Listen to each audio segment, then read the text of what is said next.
चलें, अब हम लोग अपने पास शुरू करते हैं। Basically the motive of a mixed economy. हम लोगों ने basically motive of market economy पढ़ा, जो कि प्रॉफिट मैक्सिमाइजेशन था। ठीक है ना। हम लोगों ने जो है वो मोटिव ऑफ कमांड इकोनॉमी पढ़ा, जो कि वेलफेयर मैक्सिमाइजेशन था। अब हम जब बात करेंगे ना यहाँ पर मिक्स्ड इकोनॉमी की, तो बेटा मैं पेन का कलर चेंज कर रहा हूँ ताकि डिफरेंशिएशन हो जाए। तो यहाँ पर प्रॉफिट एंड वेलफेयर मैक्सिमाइजेशन एम आ जाएगा। क्यों? क्योंकि प्राइवेट सेक्टर प्रॉफिट मैक्स की तरफ जाएगा, और कमांड इकोनॉमी में जो public sector that is the government own sector, वो वेलफेयर की तरफ जाएगा। अब आ जाते हैं फ्रीडम ऑफ चॉइस।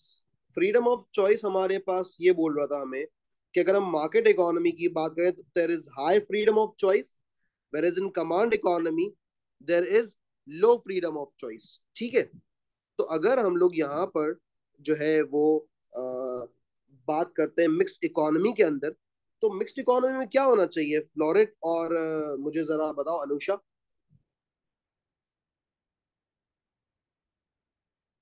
Yes, या sir. Should have both. Exactly exactly.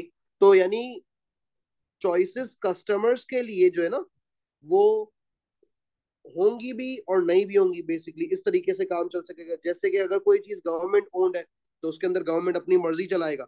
ठीक है ना। तो गवर्नमेंट बोलेगा भाई हमारे पास फिलहाल यही अवेलेबल है, तो अगर आपको जो है वो चाहिए आप लें, नहीं चाहिए तो थोड़ा टाइम वेट कर लें। तो यहाँ पर जो है वो मैं अगर सिंपल कह दूं, Sir, isn't combination. almost every country have mixed economy? Yes yes, now days every country in the world have mixed economy. Exceptions are written here: North Korea, Cuba, that have a planned economy but not pure, right? There is some sort of private sector involved. As far as Singapore and USA is concerned, market economy but not pure again. Okay. क्योंकि बेटा होता ये है कि आप इनके बगैर, एक दूसरे के बगैर आपका सर्वाइवल पॉसिबल नहीं होता ना। ठीक है। तो हमारे पास अब आ जाती है अगली चीज, दैट इज कंपटीशन। तो कंपटीशन के अंदर भी हमारे पास इस तरीके से होगा कि यार जो चीज पब्लिक होगी ना, let's say for example telecommunication, public के हाथ में तो एक ही प्रोविजन होगा, तो उसके अंदर कोई कंपटीशन नहीं है। लेकिन गुड्स एंड सर्विसेज की प्रोडक्शन, जैसे कि टेबल्स प्रोड्यूस हो रही है, तो वो गवर्नमेंट प्राइवेट सेक्टर को देगा, तो बहुत सारे प्राइवेट सेक्टर्स होंगे वहां पर। तो अगेन यहाँ पर भी हमारे पास आ जाएगा, इसको इस तरीके से लिख सकते हैं कि अगर बात करें पब्लिक की तो there will be no competition. अगर बात करें प्राइवेट की तो yes there will be competition. Okay, moving forward to the role of government. ठीक है। यहाँ पर रोल ऑफ गवर्नमेंट किस तरीके से होगा? It has limited role. इसको थोड़ा सा मैं ऊपर करके लिख देता हूं ताकि मेरे पास मैं इसको प्रॉपरली पूरा लिख सकूं। Limited role, it intervenes when necessary. ठीक है। नेक्स्ट हमारे पास अगली चीज जो है वो क्या बोल रहा है? Variety of goods and services, right. अब अगर मैं बात करता हूँ ना variety of goods and services, ठीक है, तो यहाँ पर अगेन बात आ जाती है सबसे पहले पब्लिक की। तो पब्लिक के पास नो होगी, या फिर आप कहें नो वैरायटी। अगर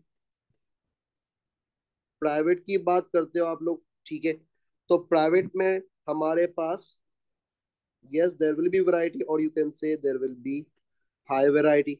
ठीक है। नेक्स्ट मेरे पास आ जाते हैं रिस्पॉन्स टू द डिमांड, कि किस तरीके से डिमांड को ये लोग रिस्पॉन्ड करेंगे। तो अगर बेटा मैं बात करता हूं अपने पास अगेन वही सिनेरियो, एक तरफ मेरे पास आ जाएगा पब्लिक जो के स्लो रिएक्ट करता है, एक तरफ मेरे पास आ जाएगा प्राइवेट जो के क्विक रिएक्ट करता है।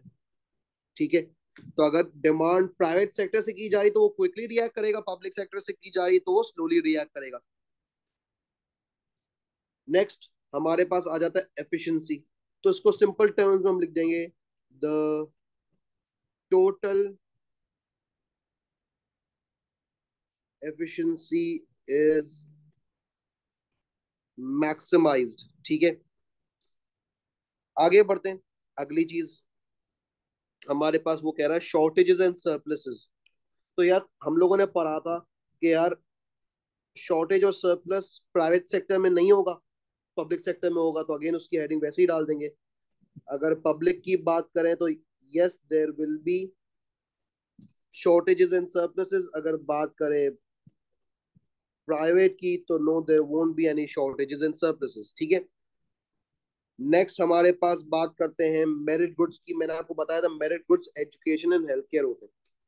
अब गवर्नमेंट क्या करता है बेटा, समझना बात को, गवर्नमेंट जो है उसकी प्रोविजन प्राइवेट सेक्टर के हवाले कर देता है। लेकिन अगर प्राइवेट सेक्टर उसके केस में ऐसी हरकत करता है कि उसे अगर प्रॉफिट नहीं दिख रहा तो वो कम प्रोवाइड करेगा उसको, ठीक है ना, तो फिर गवर्नमेंट इंटरवीन करेगा। तो बेटा मिक्स्ड इकोनॉमी के अंदर provision of merit goods is done through government intervention. Then again demerit good, उसके अंदर भी गवर्नमेंट इंटरवीन करता है, क्योंकि अगर प्राइवेट सेक्टर को सिगरेट्स एंड अल्कोहल में प्रॉफिट दिखेगा वो बनाएंगे, गवर्नमेंट इंटरवीन करेगा थ्रू टैक्सेस। यहाँ पर गवर्नमेंट का इंटरवेंशन होगा थ्रू टैक्सेस, यहाँ पर गवर्नमेंट का इंटरवेंशन होगा थ्रू सब्सिडी, क्योंकि मेरिट गुड सोसाइटी को सोसाइटी ज्यादा डिजर्व करता है और डीमेरिट गुड सोसाइटी डिजर्व ही नहीं करता। ठीक है, अब पब्लिक गुड्स की बात करें तो पब्लिक गुड्स सब पहले होता है प्रोवाइडेड सोली बाय गवर्नमेंट, या फिर गवर्नमेंट इसके अंदर इंटरवीन करेगा। ठीक है, दूसरी चीज लिख लेता हूं मैं, government intervention in order to provide these goods and services. Next मेरे पास आ जाता है इनकम डिस्ट्रीब्यूशन। वो है इनकम डिस्ट्रीब्यूशन इस तरीके से होगा कि गवर्नमेंट चार्ज करेगा प्रोग्रेसिव टैक्स। बेटा प्रोग्रेसिव टैक्स का क्या मतलब होता है मैं आपको ये बता देता हूँ, लेकिन पहले इसको कंप्लीट कर दो। Progressive tax and welfare state, यानी जो जिसके पास चीजें नहीं है गवर्नमेंट उसके लिए एज अ वेलफेयर एक्ट कर रहा होगा, और जो अमीर है उससे टैक्स ले रहा होगा। अमीर से टैक्स लेने का मतलब होता है प्रोग्रेसिव टैक्स, यानी जितनी ज्यादा इनकम प्रोग्रेस करेगी उतना ही ज्यादा टैक्स भी प्रोग्रेस कर रहा होगा, उसे प्रोग्रेसिव टैक्स कहते हैं। The higher the income the higher the tax, उसे ही प्रोग्रेसिव टैक्स कहते हैं। ठीक है, नेक्स्ट मेरे पास जो अगली चीज है वो आ जाती है मोनोपलीज। ठीक है, अगर मोनोपलीज की बात करें तो बेटा उसके अंदर गवर्नमेंट का एक्शन जरूरी है, दैट इज गवर्नमेंट इंटरवेंशन। और नेगेटिव एक्सटर्नैलिटी को केटर करने के लिए भी गवर्नमेंट का एक्शन जरूरी है, इसीलिए अगेन गवर्नमेंट इंटरवेंशन। मैं आपको दोबारा से बता दूं नेगेटिव एक्सटर्नैलिटी क्या होती है। वो नुकसान जो उस पर्टिकुलर पर्सन को हो जिसका प्रोडक्शन और कंजम्पशन से कोई ताल्लुक नहीं है। लेट्स से फॉर एग्जांपल मेरे दोस्त साथ खड़े मेरे सिगरेट पी रहे, मैं सिगरेट नहीं पी रहा, मुझे पैसे पे स्मोकिंग हो रही है, that is negative externality. I hope it's clear. And as we move forward we'll just have a look at the free market economy. अब हम चीजों को थोड़ा सा डिटेल में करेंगे, ठीक है ना। ये तो हमने एक चार्ट So बनाया, what did, ये चार्ट so हमारे लिए बहुत fluoride just give me a minute, ये चार्ट हमारे हमारे लिए बहुत इंपॉर्टेंट है, इस चार्ट को आप लोगों ने याद रखना है। ठीक है, अच्छा अब आप बोले फ्लोरिड, आप क्या बोल रही थी बेटा। so what did you write at merit goods government intervention then? Subsidy, subsidy क्या होती है Subsidy. फ्लोरिड? सब्सिडी गवर्नमेंट की तरफ से एक हेल्प होती है फॉर द प्रोड्यूसर्स, ताकि वो और बेहतर तरीके से गुड्स एंड सर्विसेज बना सके। अब देखो, मुझे अगर नुकसान हो रहा है तो मैं बोलूंगा भाई मुझे ये गुड बनाना नहीं है, तो उसके केस में गवर्नमेंट इंटरवीन करेगा और मुझे सब्सिडीज दे देगा। Then what will happen? वो फिर ज्यादा से ज्यादा प्रोड्यूस करेगा, ताकि एजुकेशन, पहले आपको पता है मेरिट गुड होते क्या है? This is like if it doesn't like meet your expectation, then they will work more No, hard for what is, no, do you know what is merit goods? not really. Education and healthcare, goods that the society deserves.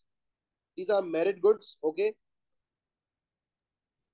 And goods that create positive externality. You don't remember the last class's lecture? I Oh, gave now you I the remember. example. No, I gave you the example of COVID vaccine, कि अगर मैंने Yes, yes. Vaccine लगा ली है तो किसी और को फिर कोविड नहीं होगा ना। तो that is what is a merit good is, ठीक है। अब उसके केस में गवर्नमेंट चाहेगा ना कि यार ज्यादा से ज्यादा वैक्सीन बनाई जाए, लेकिन अगर प्राइवेट सेक्टर कह रहा है कि अगर मुझे प्रॉफिट नहीं होगा तो मैं नहीं बनाऊंगा, तो गवर्नमेंट, उसको भी प्रॉफिट हो जाए इसलिए गवर्नमेंट अपनी तरफ से कुछ ना कुछ फाइनेंशियल हेल्प करता है उनकी, उसे सब्सिडी बोलते हैं। Okay. ओके बेटा, तो ये हमारे पास, एक दफा प्लीज इसका रिवीजन कर लें क्योंकि ये इंपॉर्टेंट है, वरना आप लोग के लिए प्रॉब्लम हो जाएगा।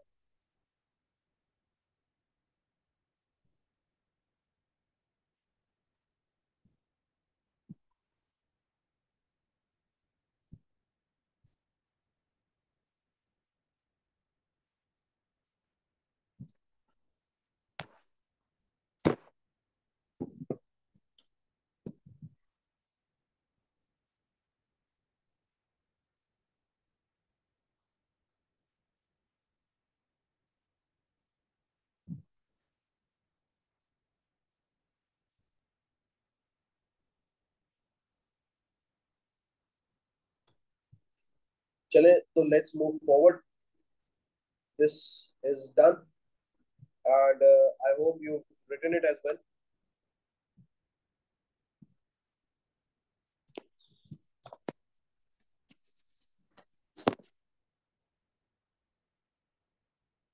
अब मैं अपने पास आगे बढ़ता हूँ, ठीक है। अब जरा चीजों को और डिटेल में कर लेते हैं, ठीक है। हमारे पास सबसे पहले आ जाता है बेटा यहाँ पर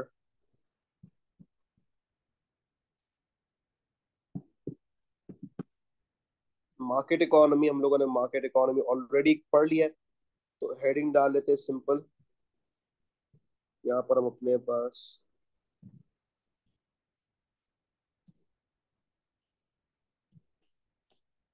मार्केट इकोनॉमी की, हम लोगों ने मार्केट इकोनॉमी की डेफिनेशन ऊपर कर ली है, ठीक है। तो अब जो है वो हम लोग इसके एडवांटेजेस की हेडिंग डालते हैं, उसके एडवांटेजेस को शुरू करते हैं।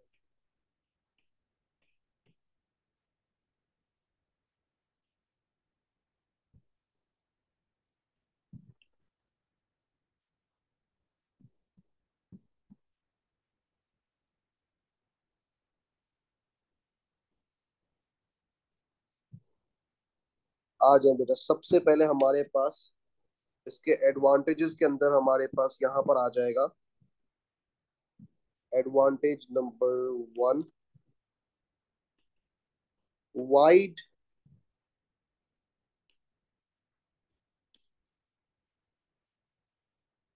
वैरायटी ऑफ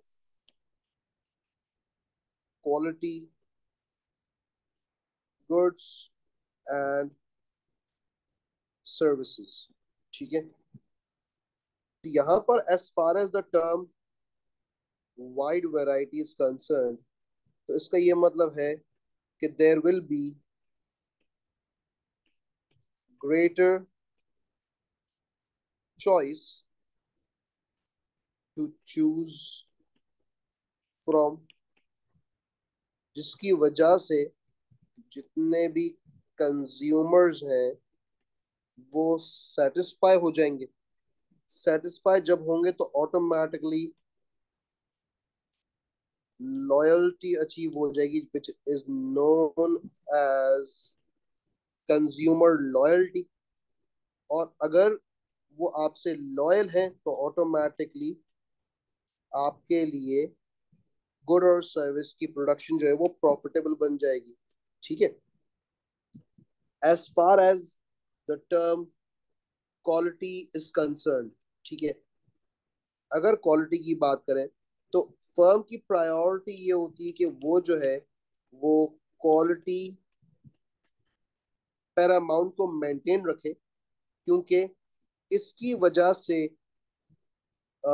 वो ज्यादा अच्छे तरीके से ऑपरेट कर सकेगा और उसका जो कंज्यूमर है वो सॉवरन रहेगा। कंज्यूमर सॉवरन का क्या मतलब होता है, सबसे पहले लिख लेते हैं।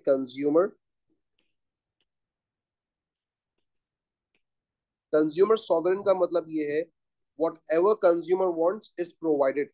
Basically this is what it is. ठीक है, कि जो कस्टमर कहता है ना वो प्रोवाइड कर दिया जाता है, और ये उसी वक्त पॉसिबल है कि जब आप कस्टमर की नीड्स एंड वांट्स के अकॉर्डिंग काम करें। तो ये हमारे पास वाइडर वैरायटी ऑफ चॉइस वाला जो सिस्टम है वो डन एंड डस्टेड हो गया। देन मेरे पास यहाँ पर अगली चीज आ जाती है इसके बाद, that is known as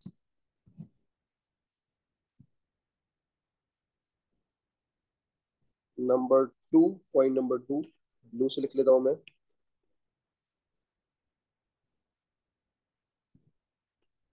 it is encourages competition.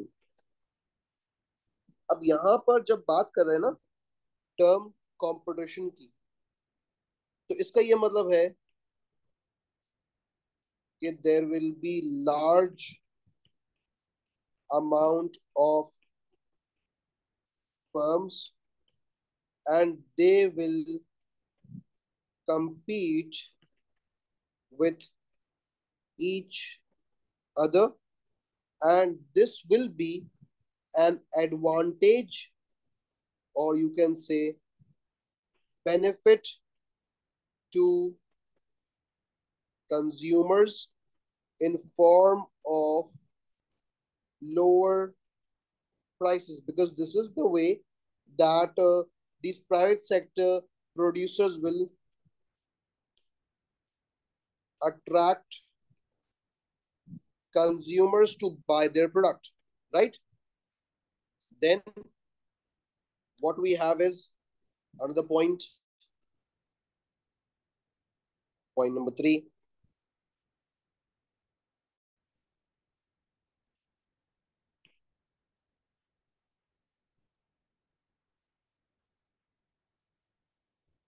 that is job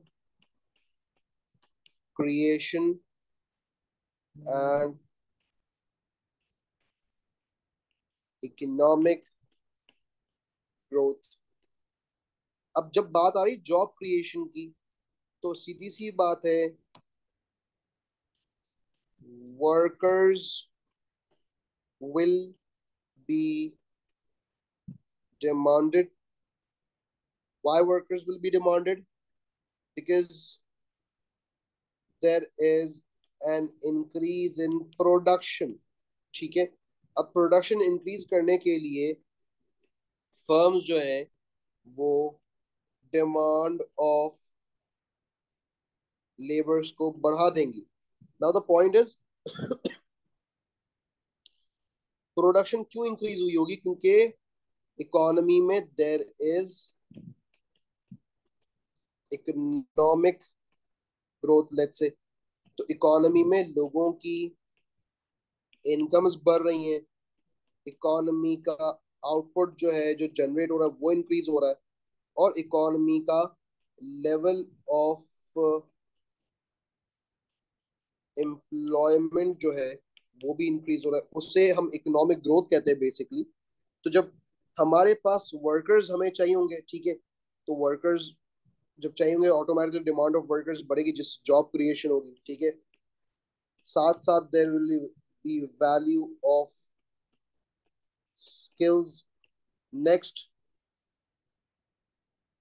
workers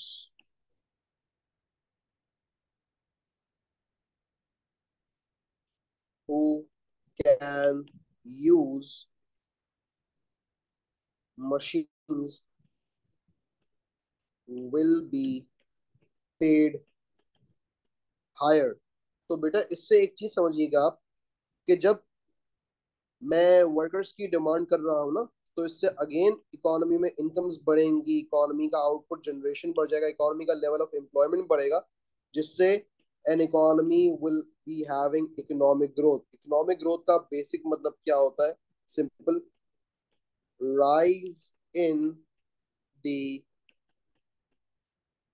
productive potential of an economy, ठीक है। इससे इकोनॉमिक ग्रोथ कहते हैं कि जब इकोनॉमी का प्रोडक्टिव पोटेंशियल बढ़ जाए ना, प्रोडक्टिव पोटेंशियल का मतलब ये होता है कि इकोनॉमी के गुड्स एंड सर्विसेज को प्रोड्यूस करने की जो पोटेंशियल है, अगर वो इंक्रीज हो जाए, जैसे कि अगर डिस्कवरी ऑफ रिसोर्स हो जाए, ठीक है ना, तो इससे हमारे पास इकोनॉमिक ग्रोथ होती है। आगे हमारे पास अगली चीज देख लेते हैं बेटा, इसका अगला एडवांटेज।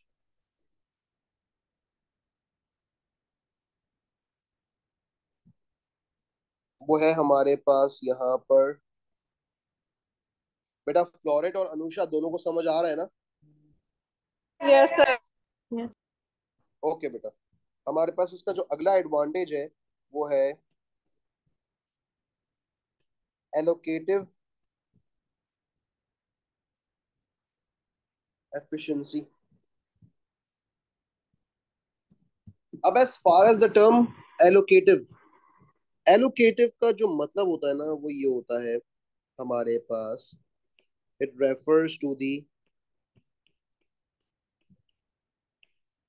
Allocation of resources. हमें पता है हमारे पास जो रिसोर्सेज हैं उसको कहते हैं लैंड, लेबर, कैपिटल, ठीक है। हम एलोकेशन ऑफ रिसोर्स के लिए कोशिश करेंगे बेस्ट एलोकेशन हो, ठीक है ना। बेस्ट एलोकेशन का क्या मतलब होता है? बेस्ट एलोकेशन का मतलब ये होता है right resource at the right job and at the right time. यानी इसको अगर मैं इस तरीके से लिखूं तो वो भी सही होगा, विच इज efficient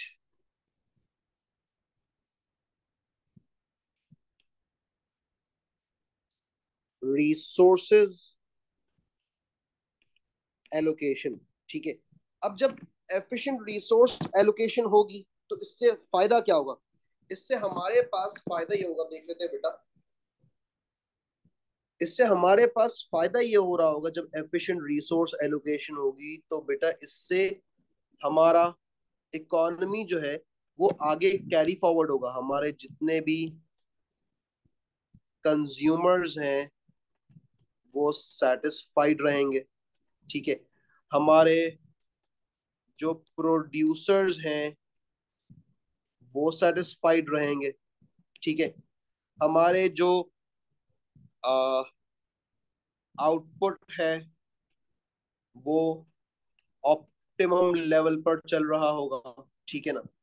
और as far as the term allocative efficiency is concern, तो उसका बेसिक मतलब ये भी होता है कि हम जो है वो इस तरीके से ऑपरेट कर रहे हैं। मैं एक डायग्राम बना रहा हूँ, price, quantity, a downward sloping demand, and an upward sloping supply resulting in an equilibrium through which quantity traded and price are determined. ठीक है ना। तो ये जो मेरे पास यहाँ पर जो ये वाला पॉइंट है ना, इक्विलिब्रियम, ये कहलाता है मेरा एलोकेटिवली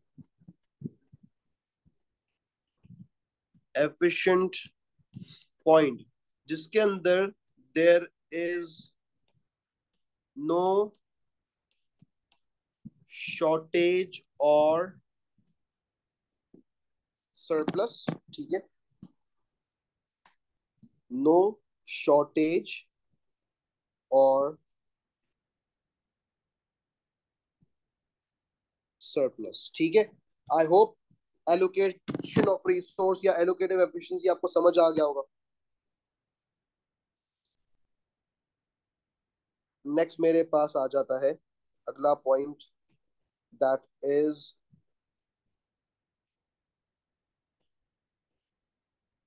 फ्रीडम,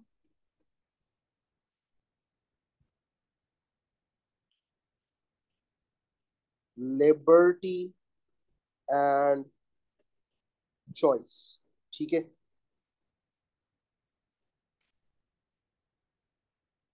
यहाँ पर हमारे पास हमें पता है कि यहाँ पर there is no government regulations. ठीक है, अगर प्रोड्यूसर्स की बात करें तो they can earn high profit, अगर कंज्यूमर्स की बात करें तो they can choose whatever they want. ठीक है, साथ साथ अगर कंज्यूमर्स की और अच्छे तरीके से बात करें तो दे आर सेटिस्फाइड। ठीक है,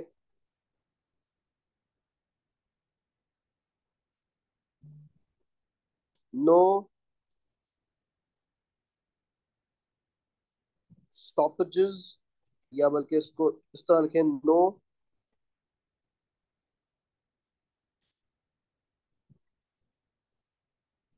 restrictions for any person in the economy। सुकून से जैसे काम करना है, फ्रीडम है, आजादी की जिंदगी है, जैसे जीना है जिए। ठीक है, ये हमारे पास, आई होप आप लोगों को समझ आ गया होगा। ये हमारे पास बेटा एडवांटेजेस ऑफ मार्केट इकोनॉमी और फ्री मार्केट इकोनॉमी जैसे कहते हैं, वो डन एंड डस्टेड हो गए। ठीक है, देन हम आ जाते हैं अपने अगली heading, that is the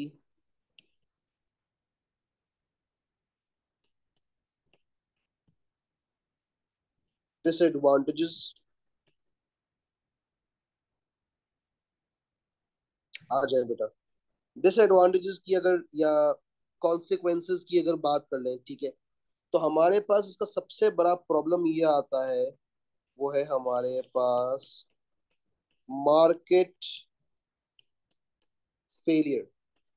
basically इस मार्केट फेलियर का मतलब क्या होता है, when freely functioning markets are unable to provide output slash outcome according to society's perspective। उससे हम लोग बोलते हैं मार्केट फेलियर। अब इसका बेसिक मतलब क्या होता है? इसका मतलब ये होता है कि यार हमारे पास अगर बात करें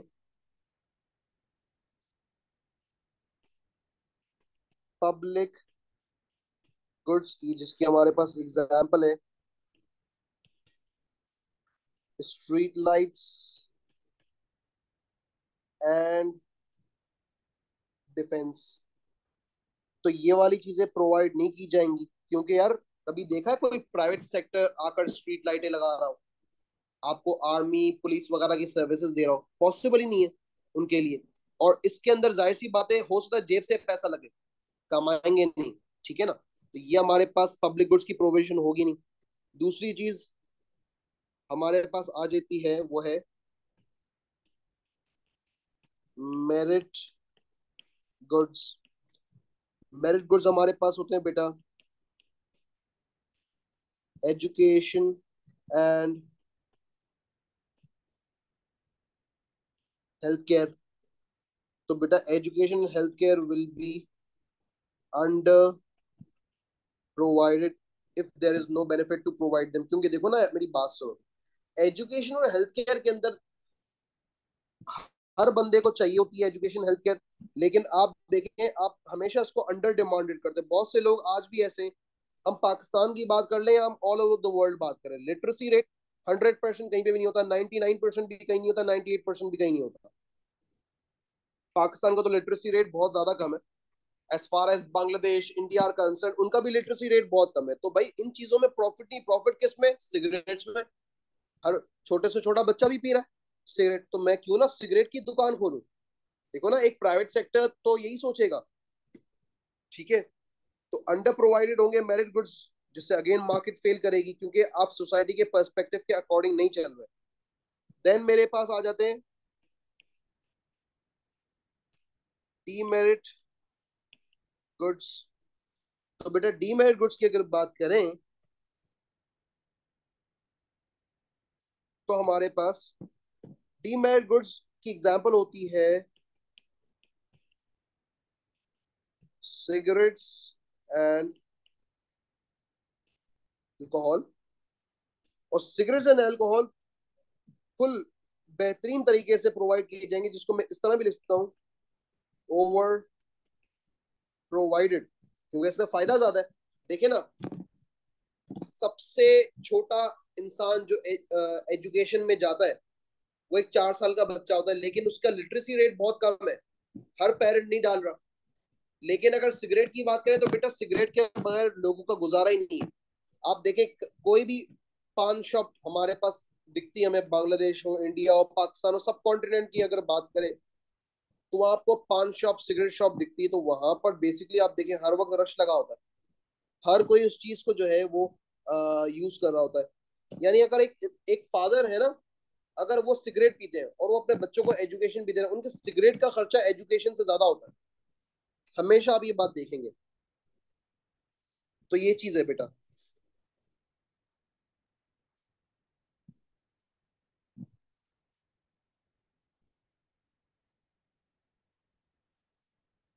ये हमारे पास हमारा पहला डिसएडवांटेज डन हो गया। देन वी हैव, यहाँ पर लिख लेते हैं बेटा अगला डिसएडवांटेज हमारा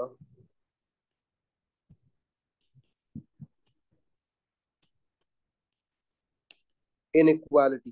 ठीक है ना? एक इनइक्वालिटी का बेसिकली मतलब क्या होता है? Everyone not treated the same. ठीक है? इससे होगा या रिच गेट्स द बेनिफिट। अब बेनिफिट क्या मिलेंगे रिच को? Goods provided can bribe people for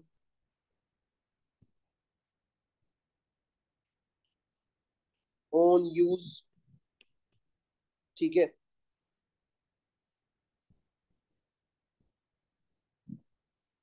as far as poor is concerned, poor gets devastated.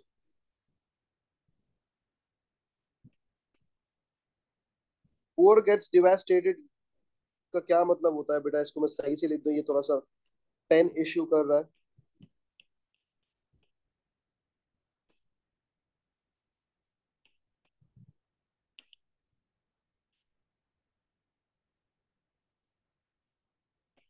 Goods not provided, ठीक है. Always behind, no value. और यहाँ पर इसकी होगी हाई वैल्यू, क्योंकि इसके पास पैसा है बेटा, तो इससे इनइक्वालिटी क्रिएट होती है. ठीक है, तो उसको भी देख लिया हमने, इनइक्वालिटी को. आगे अगला पॉइंट देखते हैं हमारे पास क्या है.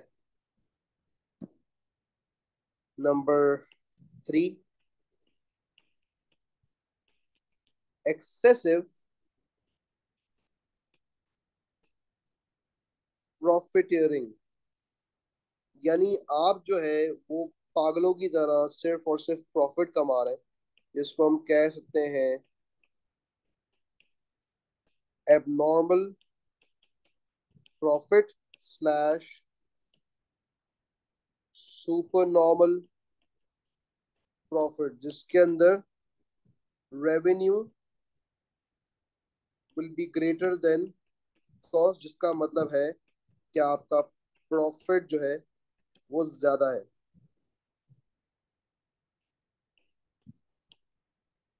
इन दोनों के दरमियान डिफरेंस जो है ना वो बढ़ता रहेगा. लेट्स से फॉर एग्जांपल 100 का रेवेन्यू है, 10 की कॉस्ट है, तो आपका प्रॉफिट आ गया 90. ठीक है, अब ये चीज आहिस्ता आहिस्ता बढ़ती रहेगी. क्यों? क्योंकि इनका काम क्या होता है? इनका काम ये होता है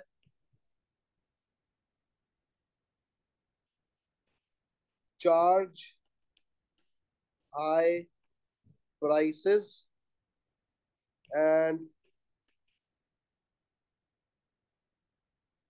provide goods to only those who can afford it, जिसकी वजह से उनका प्रॉफिट का रेशो बढ़ता है. ठीक है, और इसकी वजह से एक और प्रॉब्लम भी हो रहा है, वो है हमारे पास एक्सप्लॉइटेशन ऑफ पीपल. नेक्स्ट मेरे पास इसका अगला पॉइंट आ जाएगा, वो है पॉइंट नंबर 4, क्रिएटिव डिस्ट्रक्शन. अब इस क्रिएटिव डिस्ट्रक्शन का बेसिकली क्या मतलब होता है? हमारे पास ओवर यूज ऑफ रिसोर्सेज, जिसका मतलब ये है कि आप लैंड को उसके बेसिक पोटेंशियल से ज्यादा यूज कर रहे हैं. आप लेबर को और आप कैपिटल को भी इनके पोटेंशियल के अकॉर्डिंग बहुत ज्यादा एक्सेसिव यूज कर रहे हैं ना. तो इसकी वजह से इन सब चीजों की डिस्ट्रक्शन अकर होगी. और साथ ही साथ आप क्या कर रहे हैं? आप लैंड लेबर कैपिटल को कर रहे हैं over exploit for own benefit. ठीक है ना. अब जब आप इस तरीके से करते हैं ना, तो इससे यार जाहिर सी बात है, लेबर खराब हो रहा है आपका, आपकी मशीनरीज आपकी खराब हो रही हैं. और इस डिस्ट्रक्शन की वजह से ना हमारे पास हो सकता है हो जाए एग्जॉशन ऑफ नेचुरल रिसोर्सेज, और साथ साथ हमारे पास जब एग्जॉशन ऑफ नेचुरल रिसोर्स हो जाएगी तो जाहिर सी बात है हमारे रिसोर्स डिस्ट्रॉय हो जाएंगी, ठीक है ना। हमारे पास आ जाएगा resources unavailable for future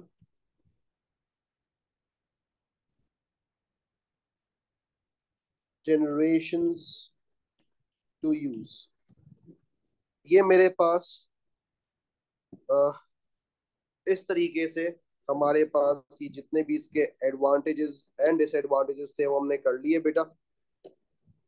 I hope कोई प्रॉब्लम नहीं होगा। इसके साथ साथ आगे बढ़ते हैं, अगली चीज करते हैं बेटा। I am sorry, file change हो गई। ओके,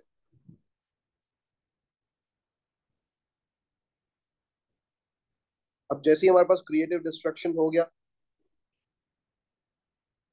हमारे पास आ जाएगी अगली चीज, दैट इज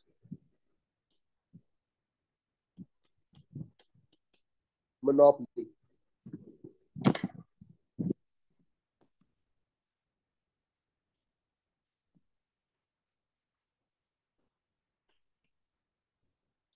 ठीक है, अच्छा, as far as monopoly is concern, ठीक है, मोनोपोली को देख लेते हैं। मोनोपोली एक सिंगल सेलर होता है सबसे पहले, single seller with no close substitutes, ठीक है, सबसे बड़ा फर्म होता है, ठीक है। अब ये मोनोपोली की ऑपरेशन से क्या होगा भाई, देखो ना, कंपटीशन एक दिन खत्म हो जाएगा और कोई ना कोई मोनोपोली बन जाएगा, ठीक है। तो इससे ये करेगा, ये सबसे पहले ये करेगा रेस्ट्रिक्ट आउटपुट। नेक्स्ट ये करेगा, जब आउटपुट रेस्ट्रिक्ट करेगा ना तो ऑटोमेटिकली सप्लाई कम होगी, जिसकी वजह से प्राइसेस बढ़ जाएंगी। और जब प्राइसेस बढ़ रही हैं तो, और उससे नेक्स्ट, प्राइसेस बढ़ाने से कोई उसे नुकसान नहीं, क्योंकि उससे पता है उसका उसका कोई सब्स्टिट्यूट नहीं है ना, तो वो प्राइसेस बढ़ा देगा जिससे कस्टमर्स की एक्सप्लॉइटेशन होगी। नेक्स्ट,